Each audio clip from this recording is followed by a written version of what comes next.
Officials say a notification sent to parents and staff yesterday is not the cause for alarm. 2 students were sent home when they exhibited symptoms of the coronavirus. One of the students tested negative within hours. Officials said the notification is intended to keep residents informed. Latest mosquito test results in Rhode Island are negative for both West Nile virus, Eastern equine encephalitis. To date, there has been 1 finding of triple E in a mosquito sample from Chapman Swamp in Westerly. West Nile virus has not been detected. Nevertheless, public urge to take precaution to avoid mosquito bites. Police investigating a reported mugging in Providence late Sunday night. GoLocalProv.com reports a homeless man says he was assaulted and robbed of $12 by 2 masked men at Kennedy Plaza. Police say the victim was treated for a head cut. Get news 24/7 on demand at newsradiori.com. Now here's your Storm Team 10 forecast. The rest of the day, temperatures climb just into the middle and upper 60s with mostly sunny skies, but a bit of a hazy sky as well. And the little breezy too. Overnight tonight, skies stay clear and temperatures fall into the 50s. We're back into the low 70s tomorrow with mostly sunny skies. I'm Storm Team 10 meteorologist Christina Ernie on News Radio 920 and 104.7 FM. A historic day at the White House. I'm Lisa Brady, Fox News. President Trump hosting moments ago as Israeli Prime Minister Benjamin Netanyahu signs peace accords with Bahrain and the UAE. From tourism to trade and healthcare to security, they're going to work together.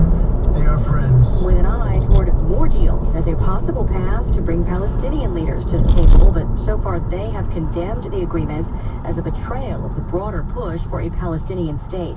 And as the documents were being signed, rocket fire from Gaza into southern Israel, early reports of several injuries. What amounts to a temporary truce in Congress, where both sides are hoping to avoid a government shutdown.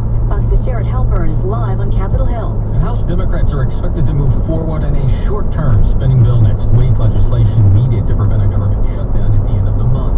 Majority Leader Steny Hoyer announced that plan. Top Democrats in the White House have said there is an agreement to extend government funding without adding additional issues like coronavirus relief.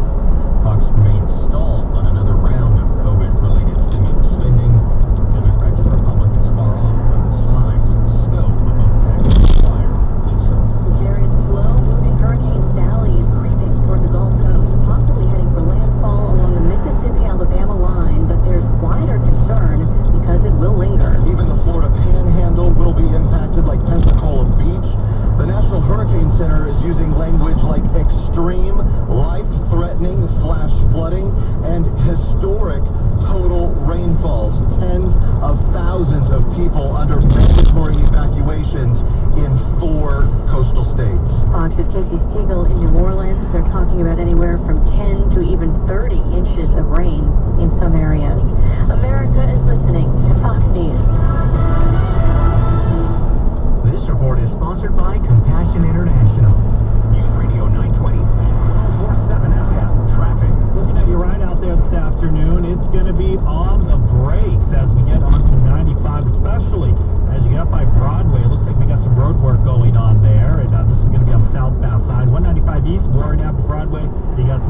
savings are gone. Okay, where were they last? Here, right before I spent them on the vacation to Aruba. Weird. Not weird. Not saving now means no money later. For free ways to save, go to feedthepig.org. This message brought to you by the American Institute of CPAs and the Ad Council. News Radio 920 and 104.7 FM.